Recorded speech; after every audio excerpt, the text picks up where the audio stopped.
Srimati Ranjita Ranjan, your party has got 3 minutes time. At least complete within 5 minutes. No, 5 minutes. Thank you so much. धन्यवाद अध्यक्ष जी।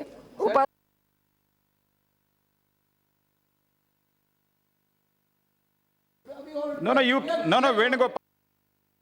No, I'm sorry, you cannot intervene. I am talking to her, you cannot intervene.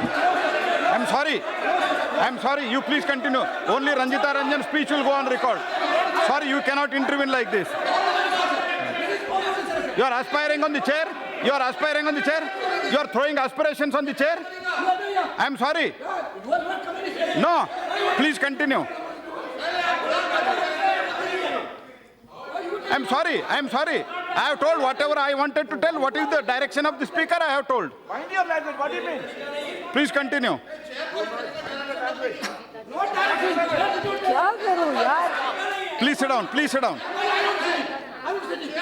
No, please continue your speech.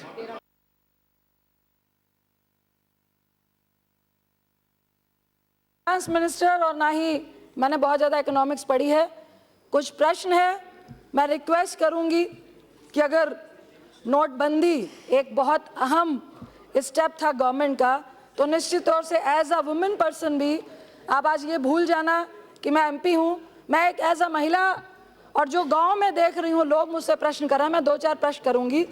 अगर अच्छा लगे तो आप पूछने देना, otherwise आप माइक बंद कर सकते हैं। बार बार पीएम साहब कह रहे थे कि इंदिरा जी ने क्यों नहीं किया, इंदिरा जी ने डिमोनेटाइजेशन क्यों नहीं किया, मोरारजी देसाई जी ने किया, उसके बाद किसी ने नहीं किया। 40 बार कमेटियां बैठी और ये चीज़ों की बात हुई। आपने बार बार आपके पीएम ने कहा कि इसलिए नहीं किया क्योंकि उनको वोट की राजनीति करनी थी। प्लीज सुनो, प्लीज। मैंने बोला पीएम ने कहा, मैंने नहीं कहा। No cross talking. यहाँ तो उनके भाषण से यही लग रहा था। Please address the chair. जब भाइयों बहनों वो कहेंगे तो हम क्यों, आपका ही पीएम बोलना पड़ेगा ना। No, please address the chair. उन्होंने ये कहा कि इंदिरा जी ने वोटिंग के लिए किया था, लेकिन मैं जरूर कहूंगी कि 100 बेईमान बच जाए, लेकिन एक ईमानदार को बचाने के लिए जो लीडर होता है वो पहले ईमानदार को बचाता है। जो 125 डेथ हुई है, यह अनुभव था उनका। अब आपकी अनुभवहीनता ने नोटबंदी करवाया। आज जिस तरह से नोटबंदी के कारण जो 125 करोड़ में से 120 करोड़ लोग जिनके पास कैश सिर्फ उतना ही है जिनसे वो अपने बाल बच्चे पाल सके, अपनी बेटियों की शादी कर सके, अपने बेटे को सेटल कर सके, मुझे समझ नहीं आई फाइनेंस मिनिस्टर साहब कि एनपीए का काला धन था या बेनामी संपत्ति में काला धन था। मैं नहीं कह रही है काला धन नहीं था, लेकिन ये कैसा काला धन था। बहुत सारे यहाँ पर मेरे सदस्यगण बैठे हैं, पुरुष सदस्यगण बैठे हैं, उनकी वाइफ अगर वर्किंग भी होगी तो वो 2 रुपए जमा करती है अपने घर को सेव करने के लिए। 2008 में मनमोहन सिंह जी ने अपने देश की आर्थिक स्थिति को तभी मजबूत रख पाए थे क्योंकि उन्होंने ये कहा था कि हमारे हर व्यक्ति के पास कैश होता है, और ये वो काला धन और वो क्राइम वाला काला धन नहीं है। वैसे ही एक घर में जब एक पति कहता है कि मेरा बिजनेस ठप हो गया है, मेरे को घर गिरवी रखना पड़ेगा, तो पत्नी या माँ के रूप में एक महिला कहती है कि मेरे पास तुम्हारे ही पैसे चुराए हुए हैं, फिक्र नहीं करो, घर बच जाएगा। तो क्या वो काला धन था? मैं आपसे पूछती हूँ, हमारे देश में एक बहुत बड़ी कुरीति है दहेज। एक 10,000 कमाने वाला व्यक्ति एक टीचर से अपने बेटी का ब्याह करता है, खासकर यूपी, बिहार में, बंगाल में, तो कहता है भैया मेरे को 10 लाख देने हैं। मैं मोदी जी से रिक्वेस्ट करूंगी कि हम तो सारी पेमेंट चेक में डाल देंगे, महिलाओं ने भी डाल दी है, क्या प्रधानमंत्री और आपकी गवर्नमेंट जब तिलक लगता है तो वो चेक देंगे क्या? उस लड़के को देंगे क्या? उस बेटी की शादी कराएंगे क्या? अगर नहीं करा सकते तो कोई राइट नहीं था।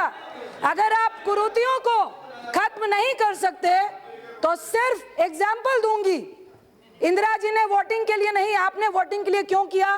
15 लाख स्विस बैंक से तो आए नहीं, तो अब क्या करें? आपकी तो जुमलों की सरकार है, तो उसको कैसे खत्म करें? तो ऐसा करते हैं, खेत में आग लगा देते हैं। कैसे? 125 करोड़ एक खेत में, जब खेती गंदे नाले के पानी से खराब हो रही होती है तो किसान क्या करता है? मेड़ काटता है और गंदे नाले के जो नाला है उसको बंद करता है। आपने क्या किया?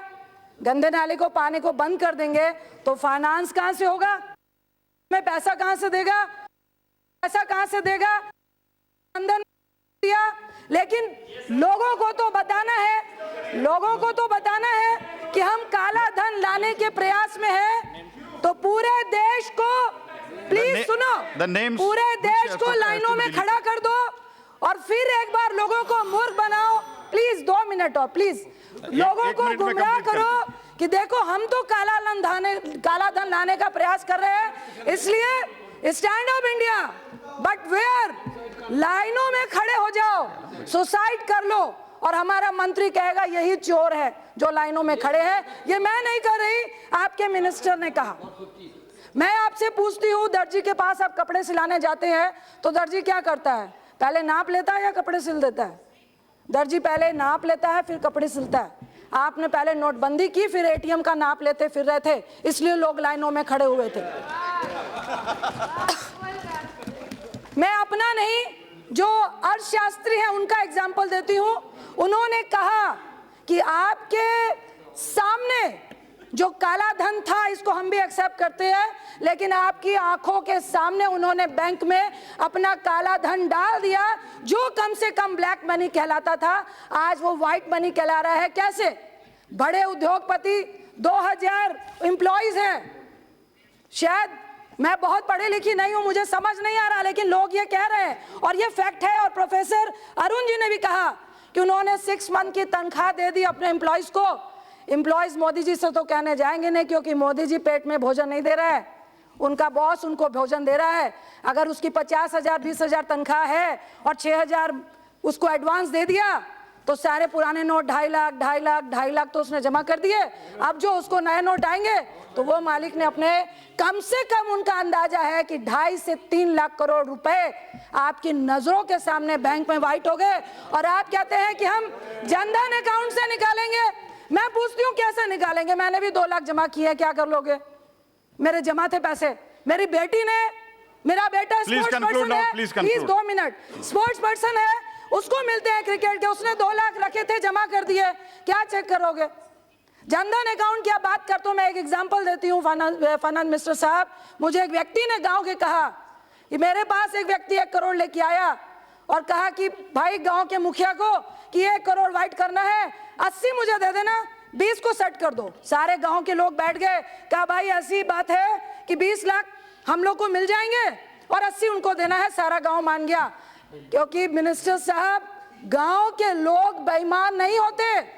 और जब इतना करप्शन है तो लोग कहते हैं भैया मुझे जनधन में 5,000 मिल रहा है, 80 लाख निकाल के दे देंगे, 20 लाख हम सब बांट लेंगे। तो जनधन अकाउंट में भी ऐसे वाइट हो गया और आप कुछ नहीं कर पाओगे। आप कह रहे हो टैक्स पदाधिकारी 18 लाख बैंक को, 18 लाख बैंक को, 18 लाख बैंक के अकाउंट्स की जानकारी आप लोगे, लेकिन उद्योगपतियों के और बैंकों की ऑडिट आप नहीं करेंगे।